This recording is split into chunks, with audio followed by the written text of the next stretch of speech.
Ya Allah. Terus bagaimana hubungan dengan anak saya yang sekolah di pesantren? Ini mau nanya, Kita sudah bersuci atau berwudu. Terima kasih Kemudian Bapak. bersuci, wudunya batal. Wudunya batal. Ya. Bismillah. Assalamualaikum warahmatullahi wabarakatuh. Alhamdulillah hamdan katsiran thayyiban mubarakan fihi kama yuhibbu rabbuna wa yarda. Asyhadu la ilaha illallah wa asyhadu anna Muhammadan abduhu wa rasuluhu amma ba'd. Pemirsa Fatwa TV. Alhamdulillah kita dapat kembali bersua bersama live interaktif di program yang membahas tentang ekonomi, finansial, keuangan, segala macam yang seputar itu ya, fulus. Barakallahu fikum. Dan acara-acara ini alhamdulillah tidak pernah kehabisan pertanyaan. Pertama, pertanyaan yang masuk di dewanfatwa.com atau pertanyaan seputar itu dimasuk di redaksi kami itu pertama soal fulus, soal duit, soal ekonomi. Yang kedua soal keluarga. Begitu. Jadi ya, namanya masih hidup di dunia ya, masih perlu duit ya. Ya, semoga kita bisa mencari uang yang halal gitu. Nah, supaya tahu bagaimana cari uang halal, nah telepon deh ke sini nih. Udah ada nih pakarnya yang kita bisa untuk bertanya, ya bisa paham, bisa kita amalkan ya. Barakallahu fikum. Dan pemirsa Fatwa TV kami titip dua informasi. Pertama, nomor telepon yang akan kami buka ada dua. Pertama di 021 212 32333. Itu dengan kode 021 ya, interlokal ya, pulsa interlokal. Kemudian yang satu lagi dengan nomor WhatsApp call 0821 706087. Nah, bagi yang melakukan dengan menghubungi kami melalui WhatsApp call, kami himbau untuk mencari sinyal internetnya yang besar, misalnya keluar ruangan atau dekat jendela atau dekat jembatan. Bercanda. Barakallahu fikum. Nah, sekarang barakallahu fikum. Dan sekarang tidak berpanjang lebar, kita coba sapa Ustadz ya. Assalamualaikum warahmatullahi wabarakatuh. Ustadz Terwandi. Assalamualaikum warahmatullahi wabarakatuh. Alhamdulillah. Ahlan Ustaz, barakallahu fikum Ustaz. Kami bersyukur kepada Allah. Kemudian berterima kasih sama Anton yang masih meluangkan waktunya untuk kami bertanya dan tempat kami bertanya dan tempat kami mencari ilmu, tempat kami mendapatkan peringatan. Haram. Udah mundur deh kalau udah gitu ya. Nah, kemudian Ustaz, mau dong kita biasakan diri untuk menerima nasihat dari antum, nasihat atau peringatan bagi kami biasakan ke semua asatidz yang mengasuh acara di live interaktif Fatwa TV, termasuk juga antum, terutama yang paling utama karena ini masalah sehari-hari yang kita butuhkan. Begitu keluar dari rumah kan pasti selalu bawa uang tuh. Bahaya kalau nggak dapat ilmu-ilmunya dari antum. Nah, Ustaz, untuk temanya kan kami mau tema yang seperti yang sehari-hari Ustaz. Ini masalah utama untuk warung-warung di sekitar kita. Warung-warung di sekitar kita itu ya biasanya kalau nggak orang Madura, orang Kuningan, Ustaz, yang walaupun yang gerobak itu. Nah, masalah-masalah warung sembako, Ustaz. Mereka kan jual kalau gas eceran, gas 3 kilo, terus atau aqua galon, atau beras ketengan, ya pastinya jual rokok juga. Begitu, Ustaz. Jadi ya, biasanya begini, ketika biasanya di warung itu ada anak muda gitu yang suka main. Sekarang fenomenanya begitu, Ustaz. Deket warung, deket ada bangku panjang ya, kayu. Terus anak-anak pada main game situ, Ustaz. Main game. Terus mereka tuh suka utang, Ustaz. Utang, jadi mereka tuh udah berani utang. Ada anak ABG gitu ya, tamat-tamatan SMA, bahkan ya masih SMA, malam-malam tuh dari mulai sekitar abis isya tuh mereka sudah duduk di situ. Terus mereka merokok biasanya, terus mereka hutang. Mereka kan banyak tuh, saatnya ada 10, ada berapa orang. Kadang si pemilik warung tuh suka lupa catat atau tidak mencatat, atau mungkin mencatat tapi mau nagihnya tuh ketika ditagih, oh iya besok dia nggak datang. Jadi ketika itu hutang macet, Ustaz. Padahal mereka modalnya kan terbatas, Ustaz. Warung-warung seperti itu ya, orang-orang Kuningan, orang-orang Madura, terus kemudian yang punya warung itu. Terus kemudian ada barang yang ngendap juga. Masalah yang kedua, barang ngendap lama, Ustaz. Jadi nggak laku gitu ya. Misalnya seperti apa ya, biasanya tuh seperti makanan atau yang sedikit berbeda gitu ya.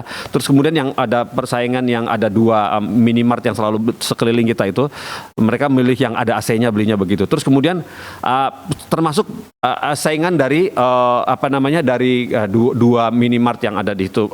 Bagaimana kiat-kiat agar mereka tidak mereka tetap eksis gitu Ustaz, bagaimana caranya? Tapi yang utama Ustaz, hutang macet ini Ustaz, bagaimana Ustaz mensiasatinya agar mereka tahu kiat-kiatnya Ustaz, terutama untuk mereka yang bermodal yang terbatas seperti mereka ini. Barakallahu fikum atas kiat-kiatnya.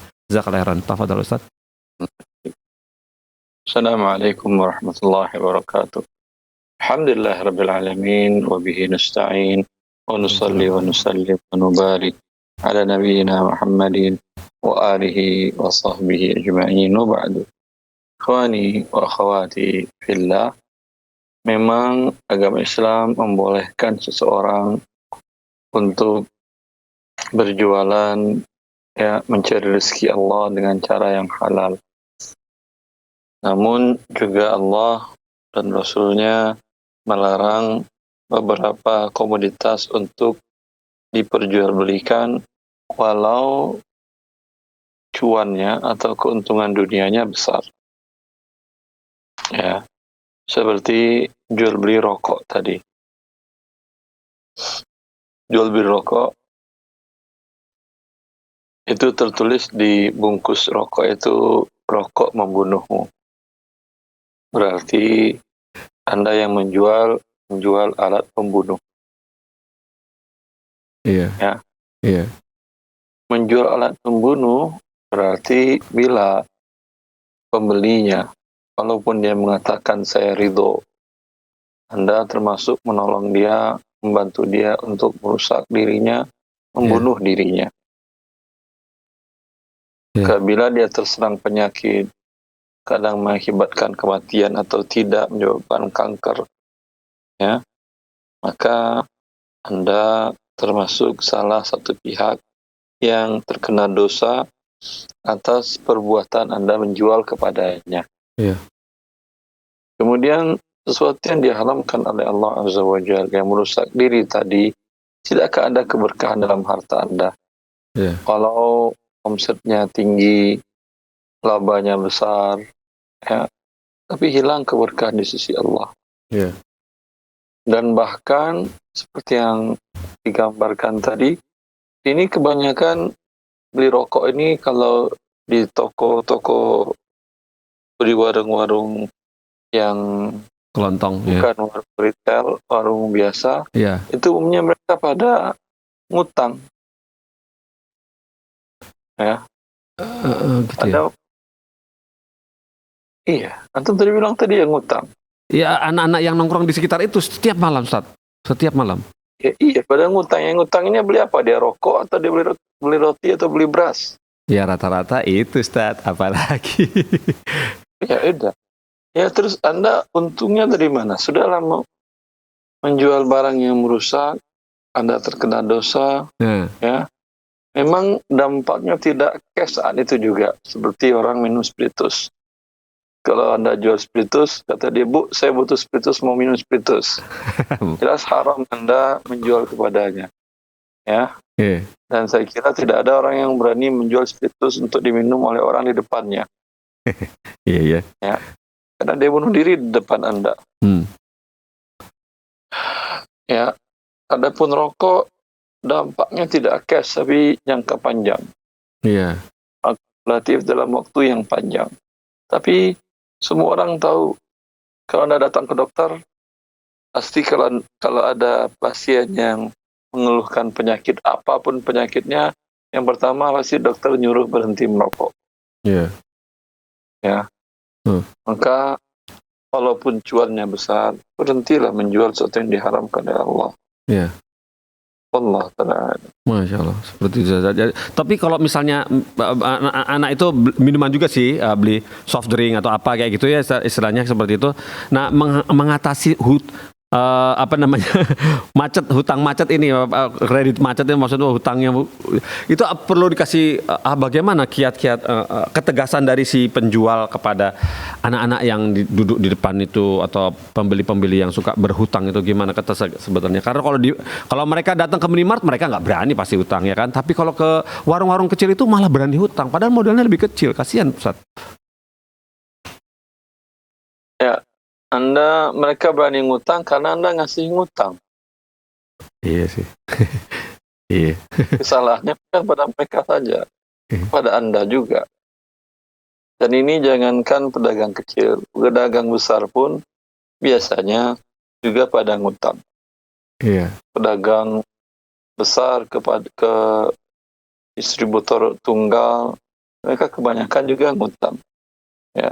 Iya. Cuman distributor tentu punya konsekuensi, bila tidak dibayar ada sesuatu yang akan dijaminkan dan seterusnya. Iya. Oh, toko kecil biasanya tidak ada jaminan. Iya. Maka jangan jual dengan cara ngutang. Kecuali orang yang beli beras dan dia bilang suami sudah di PHK 2 bulan. Nah, beda itu. Nah, sudah tidak ada masalah Anda utangin. Iya. Dia utang beras. Kalau utang minuman, ya soft drink, utang beli rokok, utang beli camilan, itu kan bukan kebutuhan pokok. Iya, betul. Maka tidak baik Anda utangi dia. Oh, begitu. Jadi kalau masih bahan-bahan pokok seperti beras gitu dan ada alasan suaminya di PHK atau anaknya sakit nggak punya uang, jadi bahasa ada alasan ya, saatnya nggak dikasih buat hutang ya, saat ya. Iya, karena Rasulullah SAW berhutang bukan untuk beli sesuatu yang sifatnya sesuatu yang sifatnya lux, sesuatu sifatnya yang camilan, yang nggak penting. Beliau pernah berhutang 2 kali. Di antaranya beliau membeli gandum untuk dimakan di rumah dengan anak istri beliau. Gitu ya. Iya. Baik. Seperti itu ya, Ustaz ya, barakallahu fiik. Ya, jadi harus ada ketegasan dari pihak penjual kepada orang-orang yang ingin berhutang untuk hal-hal yang sifatnya tidak utama ya, Ustaz ya, seperti selain bahan pokok ya, barakallahu fiikum, seperti itu ya. Ya, Ustaz. Ya, Anda ajarkan mereka untuk tidak bermudah-mudah berhutang. Sampaikan. Ya, saya modal saya walaupun besar, saya nggak mau ngasih berhutang kalau untuk yang tidak penting. Kalau yang penting beli beras, ya susu anakmu nggak ada, kan berhutang. Iya. Begitu Ustaz ya, barakallahu fikum, seperti itu ya. Jadi memang harus galak-galak jadi pembelian. Kalau mau ngutang sana aja ke minimarket yang ada AC-nya itu kalau berani. Begitu Ustaz ya, tantangin. Barakallahu fikum Ustaz atas nasihatnya. Semoga kita bisa paham dan kita terhindar dari sifat-sifat yang bermudah-mudahan dengan berhutang ya. Barakallahu fikum Ustaz atas peringatannya, atas tipsnya. Juga buat para penjual, pedagang, semangat yang galak kalau untuk orang yang utang buat hal-hal yang tidak penting. Kita sepertinya bisa mulai dari pertanyaan pertama nih. Pertanyaan pertama ini datang dari Abdullah di Makassar, Sulawesi Selatan. Begini bunyinya. Bismillah. Assalamualaikum Ustaz Irwandi. Afwan Ustaz mau bertanya, apakah boleh seorang ustadz atau dai menerima hadiah atau souvenir dari seseorang yang memanggil ustadz tersebut untuk tausiah dalam kurung di luar amplop yang diberikan? Jazakallahu khairan Ustaz. Orang memanggil. Ya, jadi apakah boleh seorang ustadz atau dai menerima hadiah atau souvenir dari seseorang yang memanggilnya ustadz tersebut untuk tausiah di dalam masjid, tausiah dalam kurung di luar amplop yang diberikan, begitu? Berarti ini bukan dari pihak penyelenggara, bukan dari masjid, dari pribadinya. Nah, misalnya begitu. Kalau bukan dari pihak penyelenggara, boleh Ustaz? Apakah boleh? Soal dari pihak penyelenggara ya boleh, tidak ada masalah. Karena sebagian para ulama yang saya tanyakan waktu saya di Arab Saudi, mereka mengatakan kalau yang memberikan adalah Baitul Malil Muslimin, negara, ya, tidak ada masalah. Dari masa sahabat Nabi mereka para mengajarkan sunnah Nabi, para mengajarkan agama-agama Allah, dapat biaya hidup, dapat apresiasi, dapat reward dari negara. Iya. Dan disamakan dengan itu adalah yayasan, kata beliau, lembaga-lembaga dakwah. Iya. Itu disamakan. Masjid dalam hal ini kan masjid harus ada yayasan. Iya, pasti biasanya gitu. Ya, Iya. tidak ada masalah. Jadi yang dibolehkan itu adalah jika uang itu atau souvenir atau hadiah itu di luar penyelenggara, boleh Ustaz ya? Kalau dari penyelenggara jelas boleh. Oh, justru dari penyelenggara ya? kalau di luar penyelenggara, dia harus minta izin kepada penyelenggara. Oh, paham.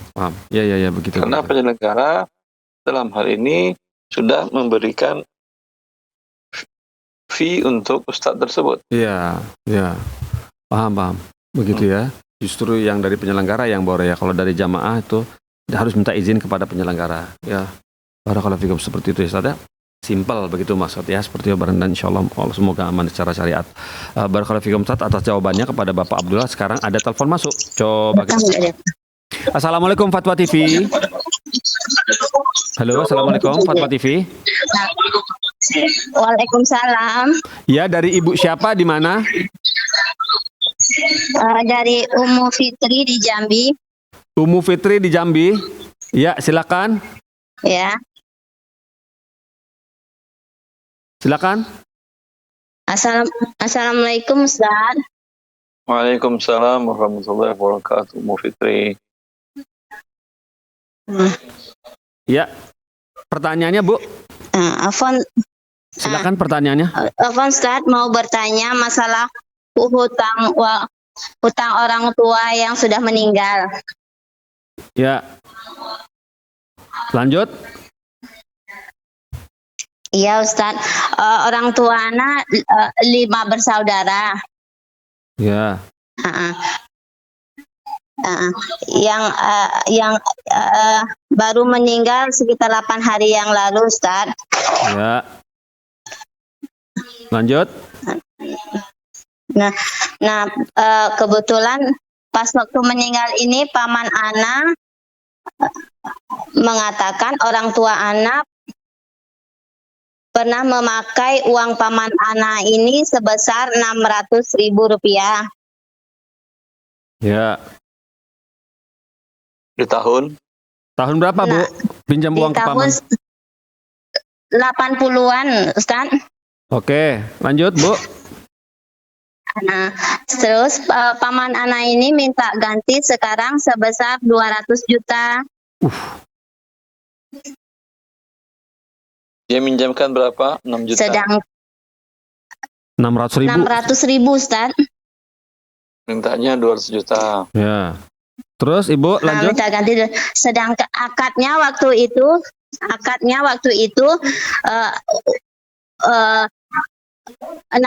diganti uang Ustaz. Terus Sedangkan paman-paman Ana yang lain tidak mengarahkan Ana untuk mengganti, kami beradik mengganti uang yang sebesar dimintain paman Ana itu Ustaz, 200 juta itu. Sedangkan selama ini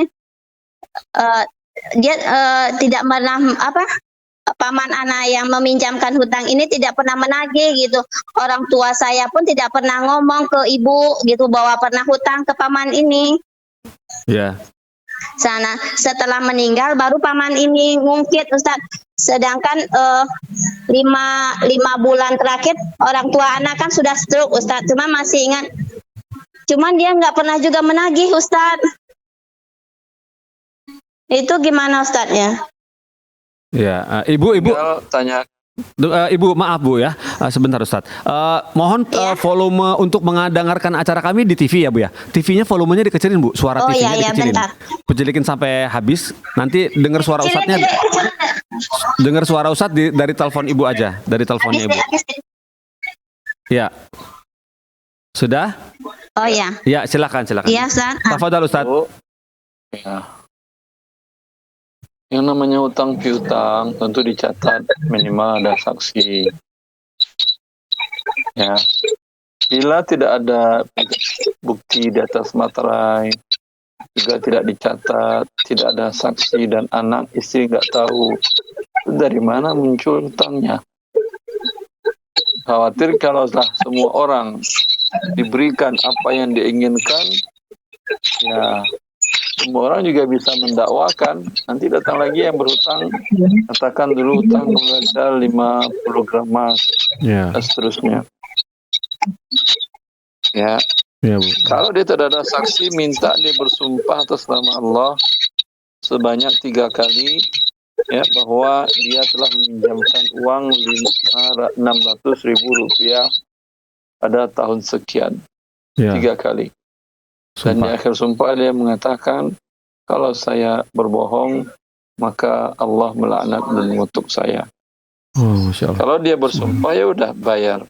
Tapi bayarnya berapa? Nah, 600.000 pada waktu dia meminjam, itu berapa gram emas dapatnya?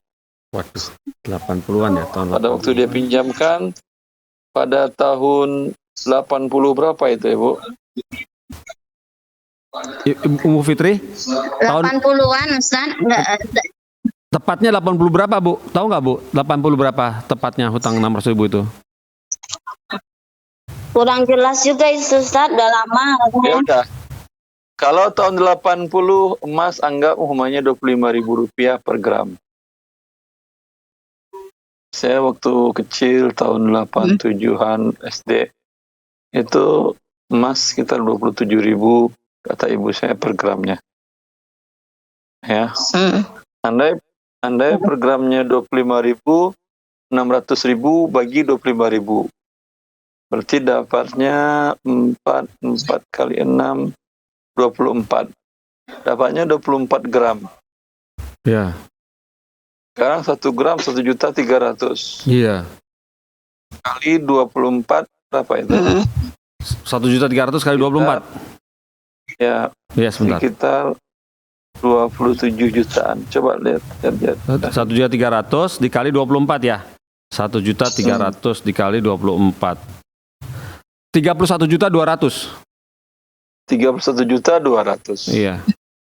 Ya, bila Bapak punya harta peninggalan, jual, kasih uang kepada dia, tapi dengan syarat tadi dia sudah bersumpah 3 kali.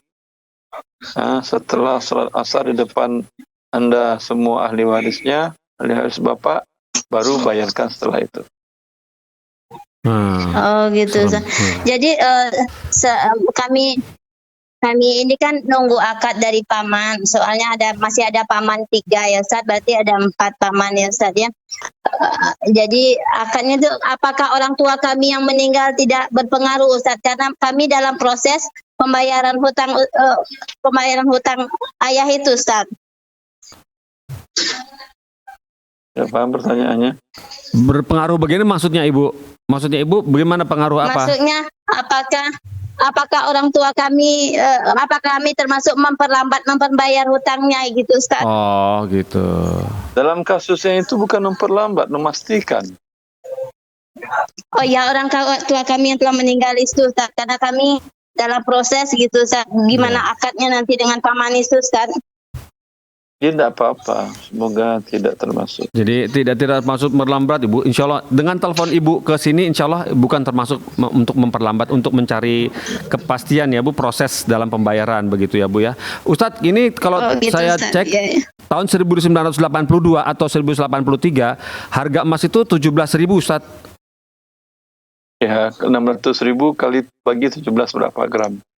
600.000 dibagi 17.500. 34, sekian. Ya, 34 kali 1.300.000. Ke 34 gram sekian dikali 1.300.000. 1.300.000. 1.300.000 ya. Ya. 44.571. Ya, segitu. Ya, segitu Ibu kira-kira ya kalau tahun, tapi ini kalau tahun ini ya Bu, tahun 82 83, sementara tahun 85 sudah menjadi 60.000 Ibu harga emasnya. Oh gitu. Ya, berarti ditanyakan lagi ke paman itu. Ya Ustaz begitu ya. Tahun berapa gitu pastinya gitu, tahun berapa Bu? Jadinya harga emas soalnya berubah-ubah terus, naik terus gitu Bu. Tahun berapa, tanggal berapa, bulan berapa gitu Bu ya. Nanti Ibu cari tahu harga emas seperti itu gitu ya. Oh gitu Ustaznya, iya. Ya, semoga Allah mudahkan ya Bu urusannya Bu ya. Tadi menurut Ustadz adalah amin. Ya dikalikan harga emas pada waktu itu dan waktu sekarang begitu. Semoga Allah mudahkan. Kalau tapi minta beliau bersumpah dulu ya Bu, jangan lupa ya. Tadi Ustadz bilang gitu 3 kali. Oh ya Ustadz, apakah harus setelah sholat asar Ustadz bersumpahnya? Sholat yang Iya. lain? Di waktu sholat asar di hari Jumat itu waktu yang mustajab. Oh Masya Allah. Nah Bila itu dia berbohong bila dia berbohong, maka azabnya cash di dunia sebelum di akhirat. serem-serem. Ya begitu Bu ya, saran dari Ustadz, waktu mustajab setelah sholat asar hari Jumat setelah sholat asar. Bila dia benar, maka dia tidak apa-apa. Bila dia berbohong, paman berbohong, maka azabnya cash langsung, berbahaya itu Bu ya. Silakan ditanyakan ke pamannya di kondisinya seperti itu ya. Sudah selesai ya Bu ya? Bisa paham ya Bu ya? Ya, terima Iya, kasih iya. sudah telepon ke Iya, Fatwa iya. TV, Ibu Fitri di Jambi. Barakallahu fik. Ya, boleh diputus teman? Taib. Barakallahu fikum Ustaz atas solusinya untuk saudari kita yang terlibat hutang tapi tidak diketahui asal muasalnya dan juga tidak ada catatannya begitu. Barakallahu fikum. Dan kemudian kita masuk ke pertanyaan berikut dari Umi Fatmawati di Kalimantan Barat, Kabupaten Bengkayang. Begini bunyinya. Assalamualaikum Ustaz Arifandi, izin bertanya Ustaz, bagaimana status hukum nafkah anak kandung perempuan dalam kurung usianya 2 tahun yang diadopsikan ke saudara kandung perempuan? Apakah si ayahnya boleh berlepas diri dari tanggung jawab? Terima kasih atas jawabannya. Begitu. Tergantung kesepakatannya dengan pihak yang mengadopsi. Oh begitu. Ya. Iya. Pada dasarnya memang pada ayahnya. Oh. Gitu. Tapi ayah, semiskin-miskinnya ayah biasanya berat untuk menyerahkan anaknya untuk diadopsi. Ya, kecuali yang meminta adopsi itu adalah masih kerabat dekat dengan kondisi umpamanya tidak bisa punya anak dan seterusnya.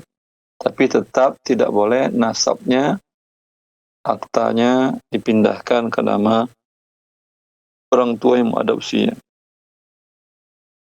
Oh begitu. Tergantung kesepakatannya Ustaz ya di awal ya Ustaz ya. Ketika menitip anak-anak itu ya.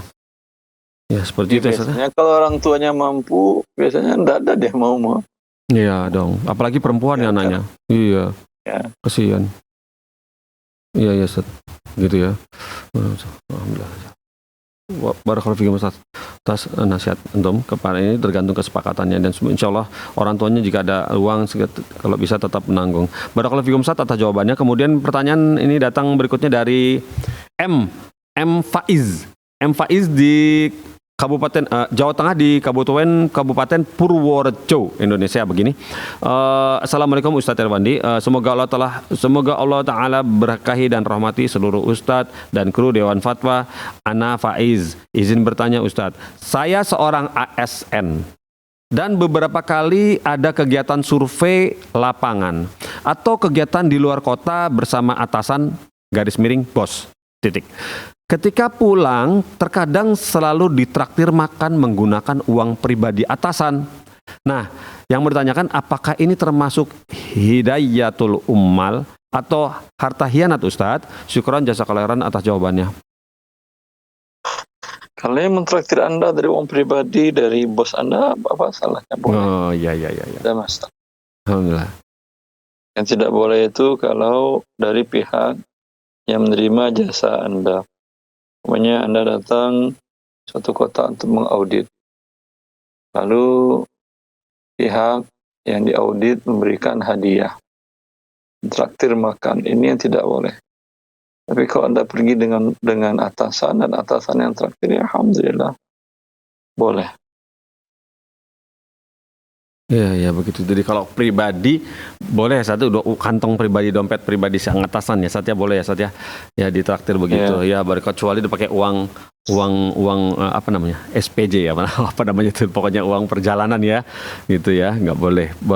Dari klien itu terutama ya Sat. Barakallahu fikum Ustaz atas solusinya untuk Bapak M Faiz tadi. Kemudian berikutnya pertanyaan datang dari Ikhlas Irawan di Aceh. Begini bunyinya. Assalamualaikum Ustadz, Ana mau bertanya. Teman Ana dapat uang dari calon legislatif Ustadz. dapat uang dari calon legislatif. Mendapatkan uang dari calon itu tentu haram karena riswah dalam kurung. Tiba-tiba dia ngomong gini. Terus uang tersebut dia jadikan modal usaha. Nah, apakah untung dari usahanya tersebut juga ikut haram, Ustadz? Terus uangnya sebaiknya diapain ya, Ustadz? Mohon penjelasannya, Ustadz. Jazakallahu khairan, Ustadz. Wa barakallahu fiik. Begitu. Baik. Ya. Uang riswah bagi yang memberikan sudah keluar dari kepemilikannya. Bagi yang menerima tidak halal dia terima karena itu diharamkan oleh syariat. Iya. Lalu diapakan? Diserahkan ke Baitul Mal al-Muslimin. Iya. Ketika Baitul Mal Muslimin tidak ada seperti di negara kita, maka bisa disalurkan untuk fakir miskin. Iya. Begitu, Ustaz ya. Jadi Baitul Mal dalam ini apa, Ustaz? Baitul Mal Indonesia tuh seperti apa? Lembaga zakat Indonesia atau gimana? Pemerintah atau bagaimana, Ustaz? Kan. Baitul Mal itu adalah dahulu dia sama dengan Kementerian Keuangan menyimpan uang negara. Oh, Uang ramai, termasuk diantaranya bila seseorang wafat, ahli waris tidak ada, itu uangnya dimasukin ke Baitul Mal. Fungsinya uang tersebut untuk kepentingan umum. oh begitu. Boleh nggak, Ustaz, antum sebutin kira-kira apa namanya yang punya negara itu apa contohnya, Ustaz? Apa namanya punya ada nggak sih, Ustaz, lembaga zakat yang ada merek ya, Ustaz ya? Apa bagaimana, Ustaz? Baitul Mal Muslimin itu sama kalau di negara yang sekarang Indonesia seperti Kementerian Keuangan. Oh ya, paham. Kementerian Keuangan ya. Ya, paham. Begitu ya. Semua ada pastinya tentunya mendatangi dan kemudian menanyakan nomor rekeningnya kemudian ditransfer ke sana gitu, Ustaz ya. Iya, tapi tidak ada Baitul Mal Muslimin. Nah, iya, nggak ada, Ustaz. Adanya negara. Maka digunakan untuk kaum muslim fakir miskin, Nah, kepentingan umum.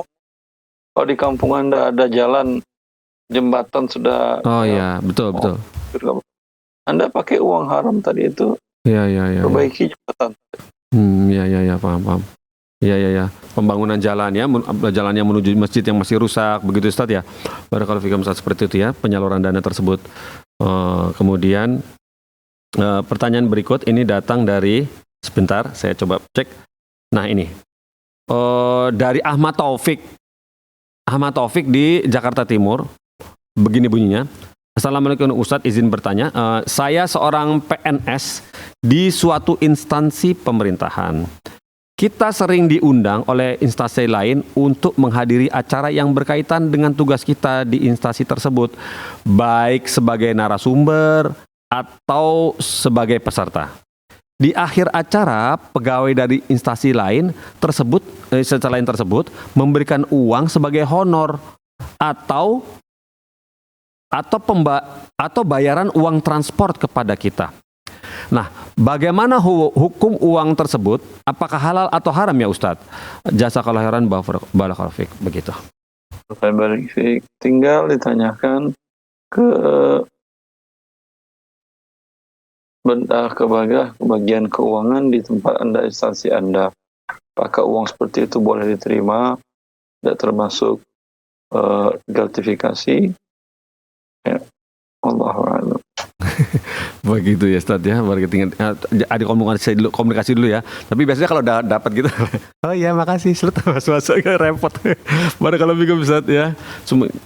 Iya, taib. Nah, semoga ini masih sempat, waktunya ada 7 menit lagi katanya, 5 menit, 7 menit. Baiklah. Ini kemudian pertanyaan datang dari Muhammad Hamdi di Sulawesi Tengah, Kota Palu. Begini bunyinya. Assalamualaikum Ustadz Erwandi, izin bertanya Ustadz, seorang caleg datang ke salah satu pondok kami, pilkada jadi rame nih. Seorang caleg datang ke salah satu pondok kami kerja di Kota Palu. Bingung kalimatnya. Sebuah pondok tempat kerja maksudnya ya, di Kota Palu. Dengan membawa beberapa sembako dengan alasan hanya sekedar minta didoain beliau minta didoakan agar bisa naik caleg. Tapi beliau memberikan kertas caleg dirinya. Oh, maksudnya nomor dan fotonya. Dan kami di pondok sini sebagian pro dengan sembako. Maksudnya dalam kurung menganggap bukan riswah, kurung tutup. Tersebut ada juga sebagian yang kontra dalam kurung menganggap sembako itu sogokan, kurung tutup.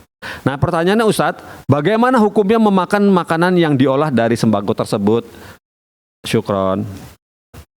Ya, itu riswah, gratifikasi namanya dalam syariat Islam. Iya. Karena dia mau cari kerja itu. Iya. Gitu ya. Ya. Dan di dalam hukum legal juga termasuk sogok. Itu termasuk money politics. Iya, money politik uang. Iya. Yang itu dilarang di dalam di dalam hukum legal. Iya. Dalam syariat kan itu riswah. Iya, Ustaz, begitu ya. Dia jangan itu tidak boleh, Ustaz, ya, dilarang ya, Ustaz. Kalau mereka yang pro menerima, tinggal anda katakan, kalau anda pro menerima, bagaimana kalau kami lapor ke pihak berwenang? Nah, lo. Iya. Kan riswah, Iya. ya kemudian bukan money politics, ya nggak apa-apa. Iya. Tapi kalau mereka ketakutan, ya berarti itu tidak benar, melanggar aturan di pemilu dan melanggar sebelumnya dan dilanggar aturan syariat Allah Azza wa Jalla. Iya. Begitu, Ustaz, ya. Jadi musim-musim pilkada ini sendaknya kita semua berhati-hati ya, Ustaz, ya, terhadap yang hal-hal seperti ini. Barakallahu fiik, Ustaz. Alhamdulillah. Tidak bisa selesai ya, sudah waktu. Selesai? Taib. Barakallahu fiik. Taib. Oh iya, taib. Ustaz, barakallahu fiikum, Ustaz, atas jadwal antum, atas peringatan untuk kita semua untuk kehati-hatian di musim-musim seperti ini, musim fitnah seperti ini, Ustaz, ya. Apalagi negara sedang berpesta mengenai untuk memilih pemimpin, agar kita memilih dengan jujur ya, Ustaz, ya. Barakallahu fiikum, Ustaz, atas peringatan untuk kita, untuk rambu-rambu buat kita semua. Barakallahu fiikum, Ustaz. Dengan jawaban antum kepada siapa tadi? Namanya Muhammad Hamdi di Kota Palu, mentuntaskan sementara di acara kita karena maghrib maju ke depan. Barakallahu fiikum, Ustaz. Alhamdulillah, kami pamit undur diri untuk semoga Allah temukan kembali kita, bertemu lagi di pekan depan, acara yang sama, ustadz yang sama, hari yang sama, jam yang sama, insya Allah, dan kita dalam keadaan sehat. Kita tutup dengan kafaratul majelis. Subhanakallahumma wa bihamdik, asyhadu an la ilaha illa anta, astaghfiruka wa atubu ilaika. Wassalamualaikum warahmatullahi wabarakatuh. Salam. Bagaimana hubungan dengan anak saya yang sekolah sekarang? Ini mau nanya. Sudah bersuci atau Terima kasih, kemudian Bapak. bersentuhan dengan suami, rahimana wa rahimakumullah. wudunya batal.